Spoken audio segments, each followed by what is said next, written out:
నాటక రంగానికి పూర్వ వైభవం తీసుకురావాలని ముఖ్యమంత్రి వైఎస్ జగన్మోహన్ రెడ్డి నిర్ణయించారు. అంతేకాదు కళాకారులకు అత్యంత గౌరవంతో పాటు గుర్తింపు కూడా ఇవ్వాలని నిర్ణయించారు. అందులో భాగంగానే ఆంధ్రప్రదేశ్ రాష్ట్ర చలనచిత్ర టీవీ మరియు నాటకరంగ అభివృద్ధి సంస్థ ఆధ్వర్యంలో నంది నాటక పోటీలు నిర్వహిస్తోంది. నంది నాటక పోటీలకు ఎక్కడా ఇబ్బంది లేకుండా ఏపీఎఫ్డీసీ చైర్మన్ పోసాని కృష్ణమురళితో పాటు సంస్థ సిబ్బంది అన్ని చర్యలు తీసుకున్నారు. నంది నాటక పోటీలకు ప్రభుత్వం చేసిన ఏర్పాట్లను కళాకారులు అద్భుతమంటున్నారు. గతంలో ఏ ప్రభుత్వము కళాకారులకు ఇలాంటి ఏర్పాట్లు చేయలేదన్నారు. ముఖ్యమంత్రి వైఎస్ జగన్మోహన్ రెడ్డి ప్రభుత్వం కళాకారులను గుర్తించడంతో పాటు గౌరవించడంలో ముందుంది అంటున్నారు.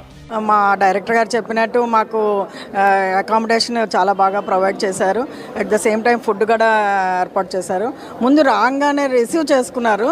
I'm very very grateful to this government and they did very good job.